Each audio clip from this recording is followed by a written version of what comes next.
Well, hello everyone, and thank you for joining us again here at the Edwards table. My name is Amy Edwards, and I'm joined here by my daughter, Maddie, who is here with me as well. And we're just going to dive into the next story, if you will, of my early adult years, I guess. So last time we left off, kind of a heavy topic, and this time just kind of jumping back in. So Daddy and I at that time were, we're 5 years apart. So I was in my very early 20s. He was in his mid 20s. It's like you were 21? Yeah, so we met in June of the summer, and I turned 21 in July. Okay. So I was 21 going into probably around 22. And so he and I dated while I was in college, and the last, I guess, 2 years I was in school, or a year and a half, something like that. And we knew very quickly, like I said before, that we were definitely going to get married. And so February, Dad took me to this amazing restaurant, and this is before we had like the big deals of the proposal situation. Like now it's this whole event thing. Yeah. Like we've got proposal planners and and photographers and videographers. And lay it out there on the internet right now for whoever I end up marrying. Please, for the love of God, do not propose to me in front of a ginormous crowd of people watching. Well, fair. Even though I probably am going to say yes, please don't do that. Yeah, well, so Dad had gone ahead of the evening, like went earlier in the day, and we had some champagne flutes that Grandma had gotten engraved for our, because he and them, they all worked together to get my ring and all the things secretly. And so we went to dinner, and we had dinner, and I kept thinking during that time, I was like, is everything okay with him, I wonder? And I never said anything out loud, but like occasionally I would notice a little sweat on his forehead, and he's not a sweat. Oh, no. He doesn't sweat. Yeah, no, he does not. And so, delicious meal. We had a great time. And then also we went through a whole bottle of wine, which we never did. Nice. Yeah. And he drank all but one glass, I think, literally. Oh, so now that I think about it, I'm like, oh, yeah. So we finished dinner, and we were talking about maybe getting dessert because I have a very big sweet tooth. And the next thing I knew, he slid out of his chair and came down next to me and got down on his knee, and he proposed. And obviously I said yes, very tearfully. We both cried. Yeah. And he slid the ring on my hand, and then the whole restaurant like erupted in applause. Yeah. We had people standing up and cheering for us. It was really sweet. And then the wait staff brought out the champagne flutes and a bottle of champagne, and so we enjoyed that. I'm okay with that. Like, if it's like spur of the moment and people like didn't know it was going to happen, obviously I'm fine with that. It's when people start like, oh, ginormous crowd, we're going to amp this up. I'm like, no, not my thing. Right.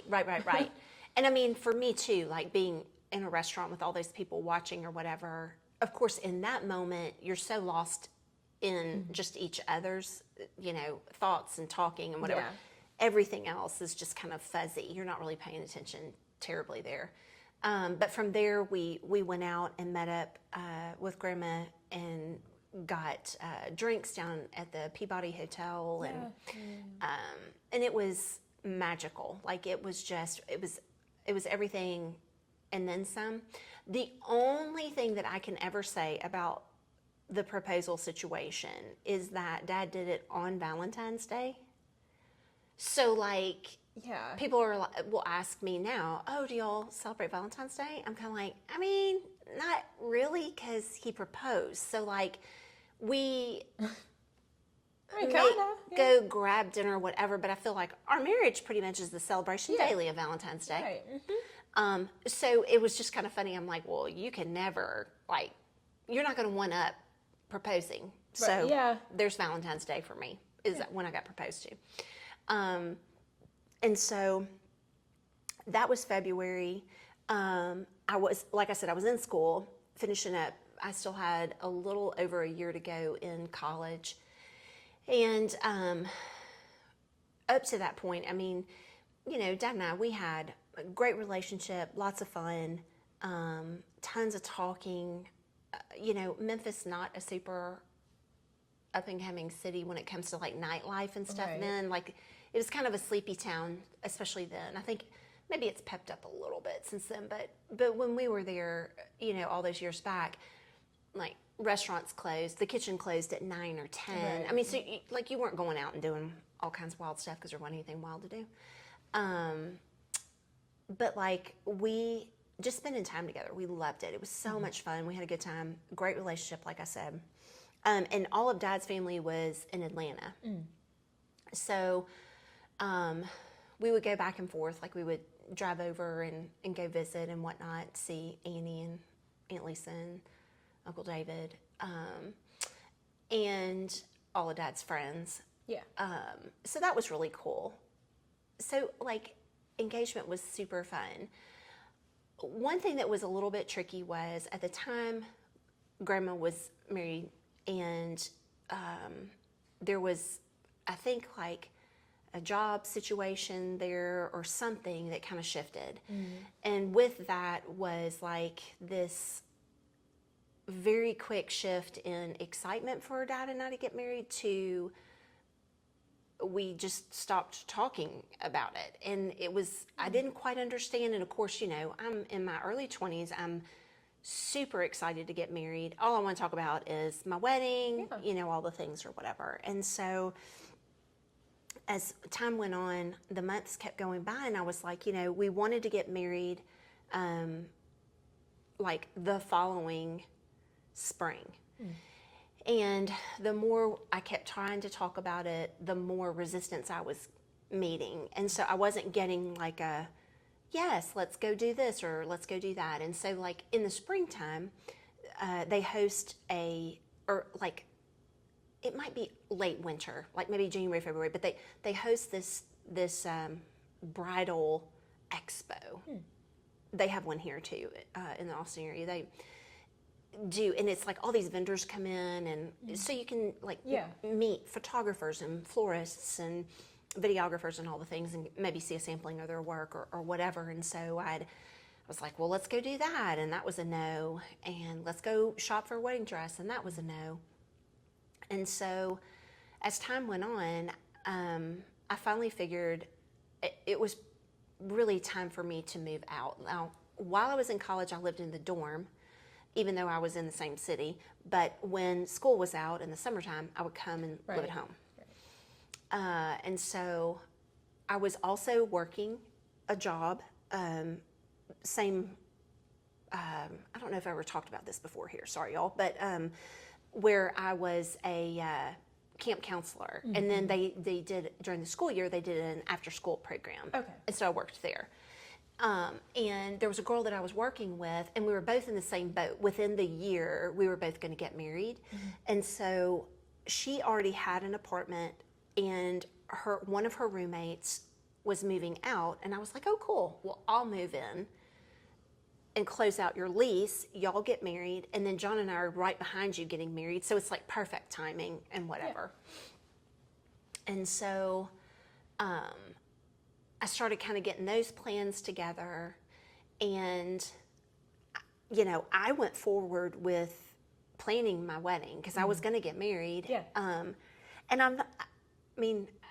I think you know this about me, but I am not a materialistic human being. And so for me, you know, I didn't have to have all the pomp and circumstance with a wedding. My biggest thing was I wanted to be married in a church, and I wanted to have a wedding gown.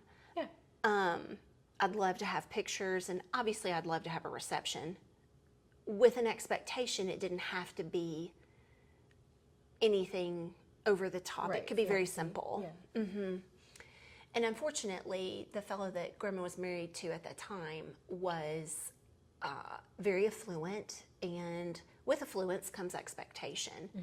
And so, the only thing I really could get to the bottom of is just in their minds, I guess at the time, they felt like they couldn't do what they really wanted to do for a wedding and a reception. And so instead of making a way, the answer was always no.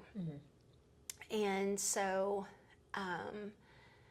the further along in the year it got, the more I was like, I don't want to not be married. Like I'm ready. Right. I'm ready to be married. But I didn't want to elope. I really wanted to have a ceremony and be able to welcome friends and family. Yeah. That was important to me. And so I guess it was like October, November of that year, maybe end of October of that year. And I had gone back over to their house to sit down and have a conversation with Grandma about, wanting to keep moving forward. And in the meantime, there was a bridal shop that was over in Arkansas.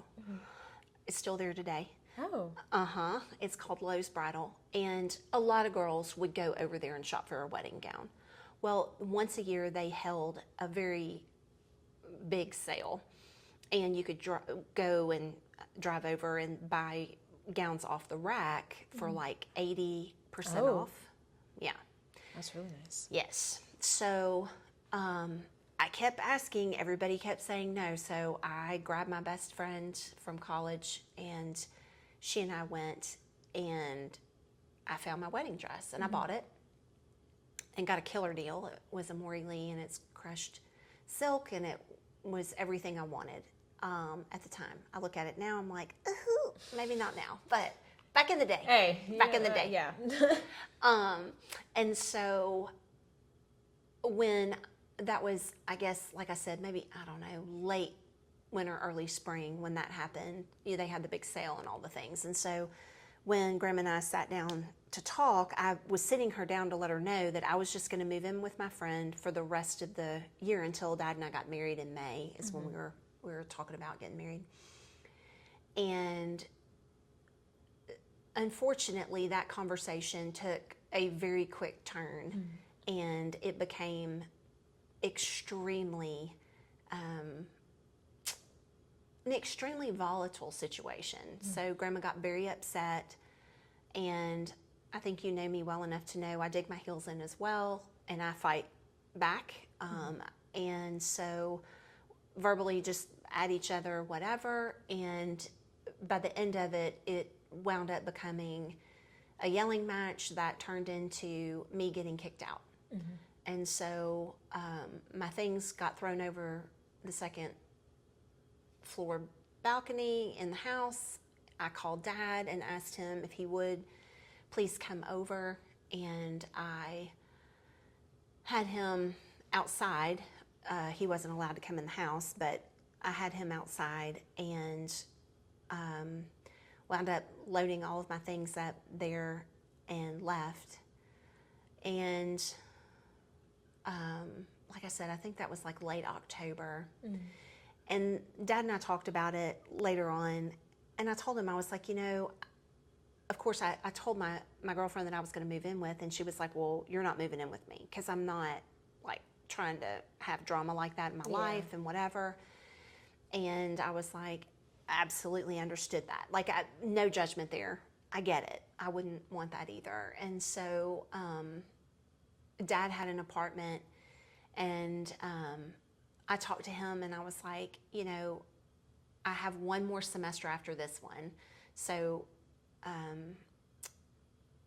it was one of those moments where I was like, this is what I want. I want to get married. I want us to start our life together. So let's put it on a fast forward, and let's move it up from May. Let's do it like earlier.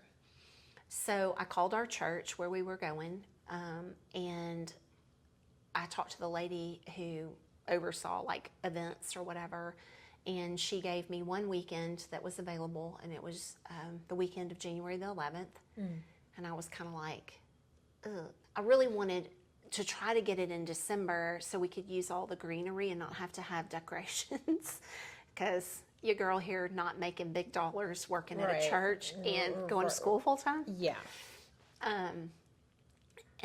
But there wasn't any Saturday that we could do it or whatever. And then back then, like now is so cool, I think, because all the younglings doing all the right things, going different days of the week, so you get better deals like on venues and things. Well, back then you didn't do that. That was like weird. Like, what's wrong with y'all? Why would you get married on a Friday? Well, because we're smart and we're saving money. But back in the day, we did not do those things. We were not wise.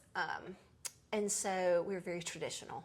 And so, so we got that planned. And over the course of the next couple of months, I planned the whole wedding. And Annie was there. And, you know, financially for her, it wasn't like she could pay for our wedding. But in terms of support and things like that, she was very supportive, and she gifted some special things to us along the way as well. And then Daddy and I picked up the rest of it. So we had a wedding reception at a family friend's home. It's actually where we met. They hosted our wedding reception. And there was a lady that she knew who cut us a nice deal for our cakes. I went over to her house and we cooked all of the food for our reception. And then we got married in the church, like I said, where we went. But what was wild was, so in Memphis in the winter is very sketchy in terms of weather. Yeah. So that particular year, we started seeing, leading up to the days before, we started seeing the forecast for the weather. And it was like possible snow. We're like, oh my God, that'll be so cool to have a little snow, you know, whatever. Well, snow then turned to ice, and then it turned into this ginormous ice storm that actually came in on Friday. And so great grandma and my uncle and his son, they all drove. Well, what typically would have taken them 11 hours took them 23 hours to get down. Yeah. So because the ice storm, you know, from Memphis up to the Midwest, north, it was like this line, and everybody was getting it. And so, it took them, they should have arrived Friday morning, I think the way they had it planned, or maybe it was Thursday night, and they wound up getting in really late Friday. Which thank God they made it safely, because they said it was like just sledding down. And so one of my bridesmaids couldn't come because she couldn't make it because of the weather. All of our friends from Dad's side from Atlanta were coming. Everybody just sliding in. We all slid in. But we made it. Everybody got there. And there's a picture in my wedding album of us wearing like muck boots under our gowns because it was icy outside, you know, and whatever. And the unfortunate part of what led up to that day is with Grandma and her husband, they chose not to be part of it without me apologizing. And, you know, with me moving out, the conversations pretty well ended. And occasionally Dad might get a phone call, but, you know, they were determined that I was going to drop out of school and I wasn't going to make it or be anything getting married before I graduated, that kind of a thing. And so I had heard from one of our family friends that apparently a letter went out to everyone from them, and, you know, pretty much saying don't go to the wedding or else, you know, it could jeopardize their friendship or whatever. So it meant a whole lot for me to have great grandma there and my uncle and cousin. Like, and what was crazy was one of my girlfriends that I talked about in a previous episode that lives up in Michigan, she and her husband drove in and came and surprised us. I had no idea she was coming. which was a huge sacrifice for her financially. They were young like us, and we were all, and you're brand new married. Like, getting married young, typically you're not going to start off with a lot of money and being established, right? And so that was so precious a memory, like to have her come and whatever. And then Dad's grandparents, Nana and Papa, came, obviously, and all of Annie's sisters and like the whole kit and caboodle on his side were there. Poor Aunt Lisa had to come in and get done up in Memphis, and that's like, when you live in Atlanta and then you come back to Memphis to get done up, it's a little different because Atlanta a little bit more forward and trendy. Memphis a little bit more of like a big small town, just kind of a chill, but so I did feel a little bad for her because I'm like, ooh. And the person that I went to for my hair was like not hip and trendy. He was like doing old ladies' hair, and so all of us looked like old women, but nice. It's whatever. It's a memory. And we have photos, so. But I think one of the hardest, but one of the sweetest memories that I have of my wedding day was when I was getting ready to walk down the aisle. One of Dad's closest friends, who was in the wedding, was standing at the door, and they were waiting, to open the doors for me to walk down. And the guys were going down, and the girls and everything. And he walked over, and he just leaned into my ear, and he told me, he said, "You look absolutely amazing, and John is so lucky. He's the luckiest guy to have you." And that meant a lot to me, because, a girl dreams of her dad walking her down the aisle. Clearly, my father was not going to do that, and Grandma's husband at that time didn't come. And so I walked myself down the aisle, and as hard as it was, being able to lock eyes with Daddy as I was, the doors were open and whatnot, it was good because he was down there and kept his eyes on me the whole time. And then we had our sweet little reception over at our friend's home, and they had it was a beautiful home, but it was a very traditional house, so you didn't have a very big wide open area. You had all the different rooms or whatever, and so we got to kind of pop around and visit with everybody and whatever else. But Dad and I didn't have a band or a DJ or anything, so we never had a first dance. We could not afford to go on a honeymoon, so we didn't do that. Annie surprised us with a limo, and one night at a hotel, a nice hotel there, and so we were able to do that. And then we had brunch the next day with all of our out-of-town people. So that was really cool. We got to catch up with like Dad's friends and my friends and family, and everybody came. And so that was really special. Yeah. Like, that was a lot of fun. Yeah. So that was Saturday night, Sunday morning. And then Dad and I went back to what became our apartment. And Monday morning I got up and I went to my first day of student teaching, and Dad went to work. Yeah. So it was like, and back to that. And back to the grind. Yeah.